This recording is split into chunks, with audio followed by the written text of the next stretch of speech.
Bonjour! Thank you for taking some time to learn more about the Treaty Natural Resources Division's comprehensive planning effort. In this presentation, we will be covering the division's land repatriation, outdoor recreation, community farm, and youth engagement efforts. Our goal with this specific presentation is to provide you with a brief overview of the existing work conducted by these programs, lay out our draft vision statements, and go over the draft objectives for each program moving forward. In the text of the plan, there is more information and discussion that goes into greater detail, and we hope that you will be able to take a little extra time and read through those materials as well. The draft plan can be found on the tribal website. After you have watched this presentation and have hopefully had a chance to look at the actual document, we invite you to provide feedback, especially on our draft objectives, as those will really guide much of our daily activities and program planning over the next several years. We of course also welcome input on the background and any general discussion that you might have interest in. Now I would just like to take a moment to introduce myself. My name is Gabrielle Van Bergen, and I am the Deputy Administrator for the Treaty Natural Resources Division. In this presentation, I will be going over the division's land repatriation and outdoor recreation activities.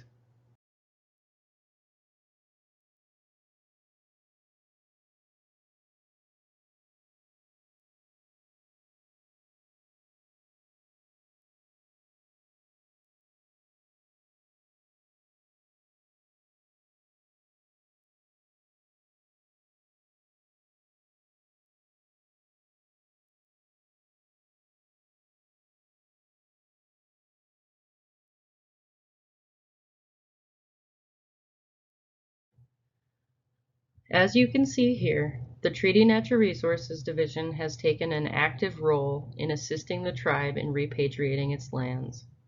Since 2012, approximately 950 acres have been repatriated. These lands are displayed on the map to the right, with Frog Bay Tribal National Park and Conservation Management Area displayed in blue. We are currently working on repatriating an additional 262 acres.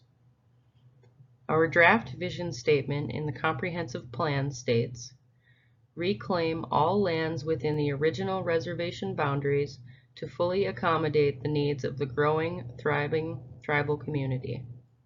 The lands deemed most culturally sensitive, environmentally significant, and most plentiful for subsistence lifestyles will be priorities for acquisition and protection.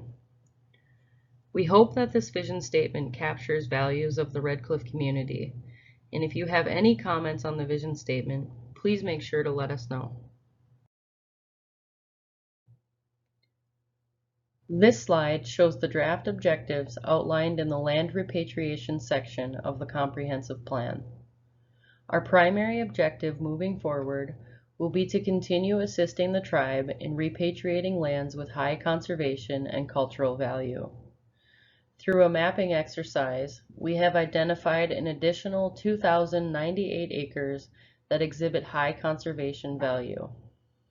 This mapping exercise was based on forest cover, presence of wetlands, streams, Lake Superior shoreline, unique geology such as steep ravines, and important wildlife areas.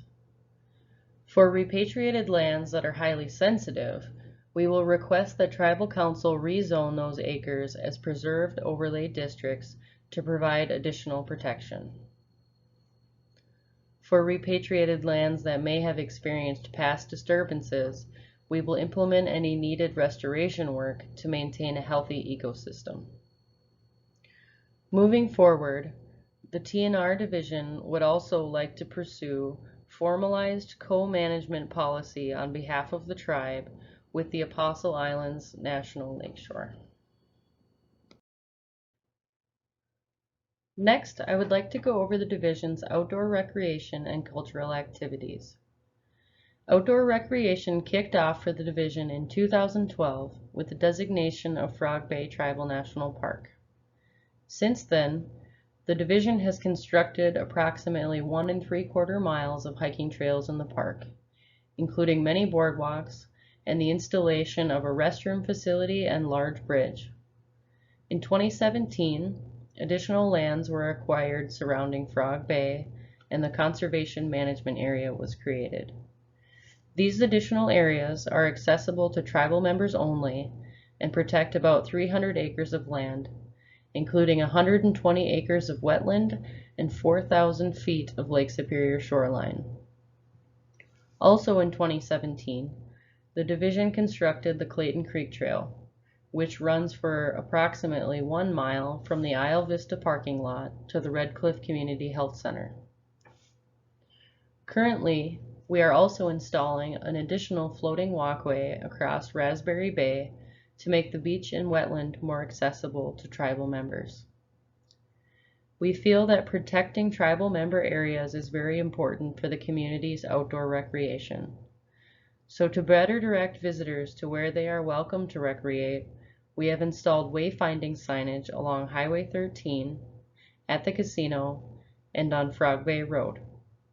We also feel it is important to provide visitors to the community with a better understanding of Red Cliff. So in 2019, we worked with Bayfield students to install Ojibwe-Moan interpretive signage along the Frog Bay trails. Most importantly, in order to prevent visitors from entering areas where they should not be going, we are also installing no trespassing signage and reservation boundary signs in locations such as Raspberry Bay and Eagle Bay. The division has also worked to provide educational outdoor recreation and cultural activities to the community, including events such as the annual Wild Rice Processing and Reseeding Day, Kids Fishing Day, Youth Spearing, and Hunter Safety classes. Our draft vision statement for outdoor recreation and cultural activities in the comprehensive plan reads, "Ensure the health and well-being of the environment and community members through the planning, placement, protection, and education of outdoor recreational and cultural activities for all ages with little to no impacts on the natural and cultural resources of the Red Cliff Reservation." We hope that this vision statement captures values of the Red Cliff community. If you have any comments on this vision statement, please make sure to let us know. We have drafted an extensive list of outdoor recreation and cultural activities objectives in the comprehensive plan. Please see the draft plan on the tribal website for this detailed list. We have included the primary objectives here, including maintaining existing trails and adding additional trails where the community feels are appropriate, working closely with TIPO and knowledge holders within the community to support cultural and language revitalization efforts, and also working to revitalize traditional relationships and uses by restoring habitats and providing education on appropriate uses and harvesting methods. We will also continue to provide recreational access information to both the general public and the tribal community, with a major focus on protecting tribal member-only areas. We will also continue to provide education on outdoor activities and how to protect resources from damage. This will include continued wild rice processing events, Kids Fishing Day, youth spearing events, and any other activities that the community might like to see. We would also like to assist the casino in improving and protecting the Buffalo Bay and Point Detour campgrounds through activities such as tree planting and shoreline protection. One specific question that we would like to pose to the community for outdoor recreation is whether or not you would like us to explore the potential of constructing a hiking trail from the Point Detour campground to Little Sand Bay. Please let us know what you think about this idea.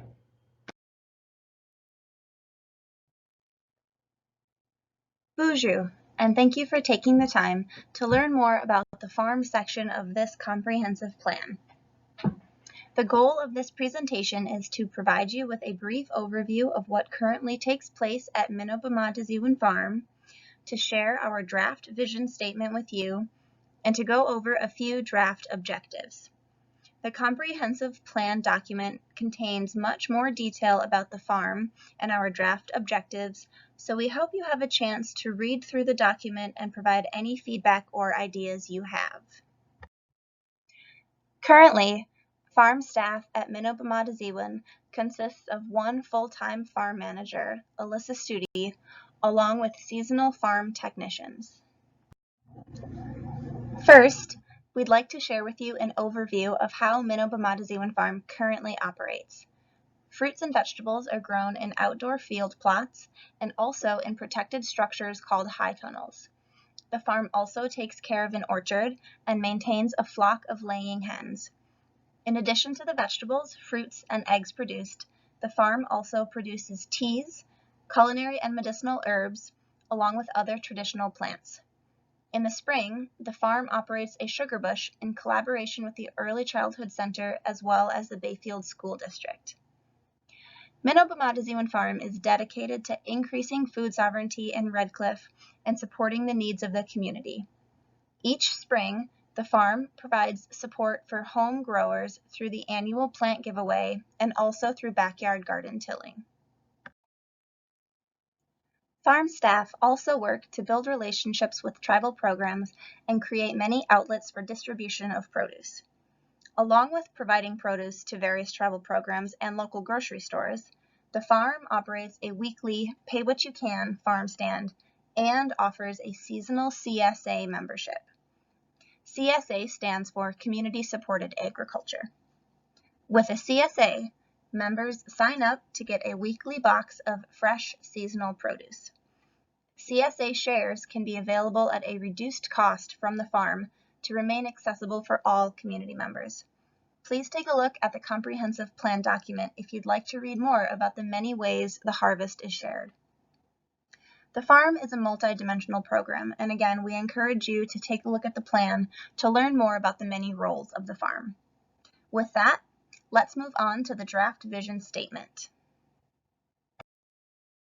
This vision statement was adapted from multiple previous management plans and reads, to support and advance tribal food sovereignty efforts by serving as an important component of an integrated food system, increasing access to local, healthy, and culturally appropriate foods, and by increasing sustainability of the farm through diversified means.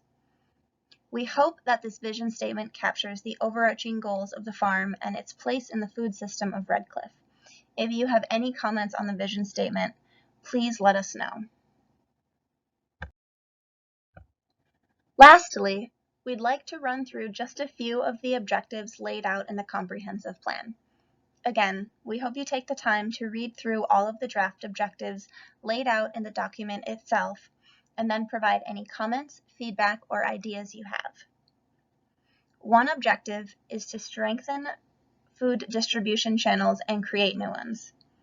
Meeting this objective will require close collaboration with tribal programs and with other important outlets like the Bayfield School cafeteria, and by continuing to expand the farm stand and the CSA program.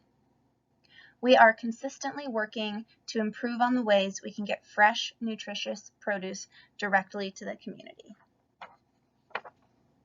Another closely related objective is continue to better meet community needs.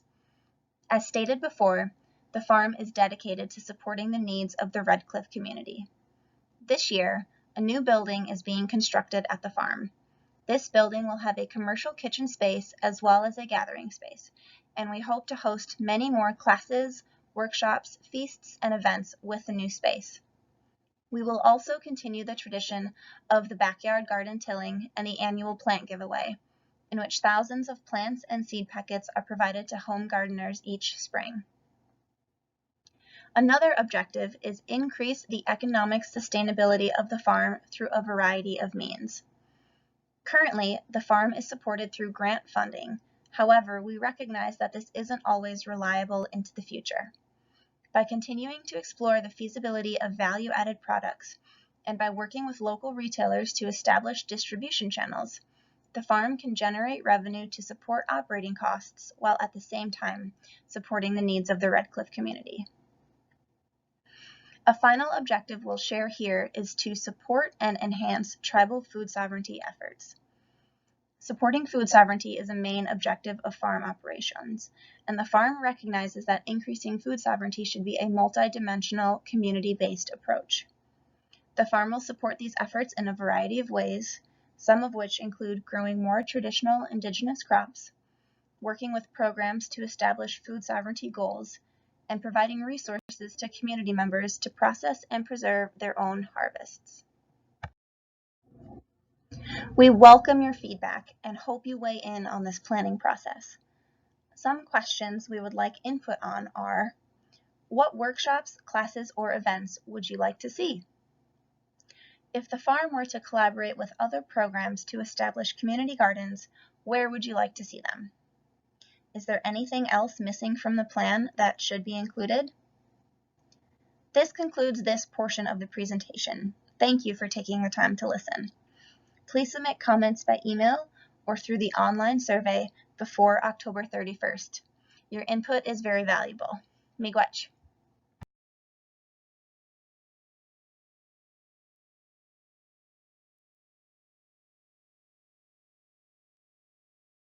Bonjour, and welcome to the youth section of TNR's Comprehensive Management Plan. We will go over the vision for TNR's involvement with Red Cliff's youth, the ways in which TNR has thus far been engaged with youth, and the objectives for moving forward. After listening to this presentation, feel free to reach out with any questions or comments. Also, keep in mind that there is a fuller version of the comprehensive plan that's available as a written document. Vision. The overall vision is to empower tribal youth to witness and participate firsthand in the history, culture, and traditions that the Red Cliff Band identifies with. When surveyed for the purposes of this comprehensive plan, high school and middle school aged youth expressed a strong desire to protect Red Cliff's natural resources, but also identified themselves to be somewhat lacking in relevant environmental and cultural education. TNR recognizes that it is in a unique position to foster culturally appropriate environmental education and in supporting tribal youth to enter and succeed in the natural resource fields in order to have more Red Cliff tribal members on staff at Treaty Natural Resource Department. Ongoing objectives. Thus far, Red Cliff's TNR has been involved with supporting Red Cliff youth in the following ways. Summer internships for 3 high school students. A program going since 2012 has been a hugely successful program as it gives 3 youth the opportunity to get natural resource hands-on work experience. Annual Kids Fishing Day at the tribal hatchery ponds. Oga, walleye, spearing, education in the spring. Manoomin, wild rice, related education that has included harvesting, processing, and reseeding. Hunting education in partnership with Bad River. Maingan, wolf, education. Every year TNR wildlife biologists offer Maingan-themed educational events to Bayfield school students that include ecology, telemetry, tracking, and trapping. Mino Bimadiziwin, tribal farm activities. The tribal farm puts on several activities for Bayfield school youth such as apple picking and pressing and maple sugaring. It's also involved in a farm-to-table program with the school's cafeteria. Tribal camps and events.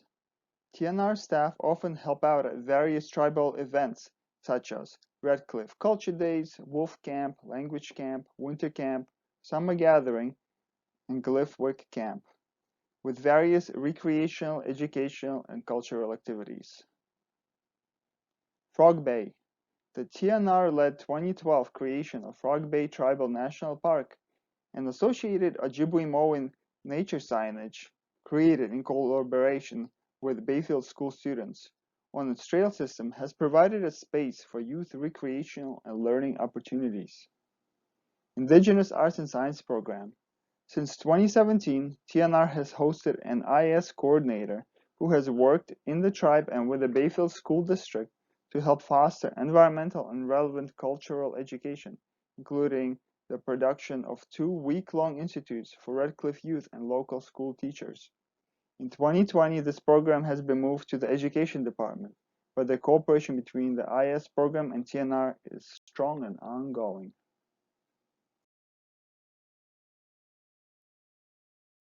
Future objectives.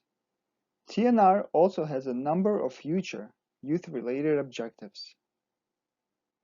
Continue with ongoing programming discussed in the previous slide.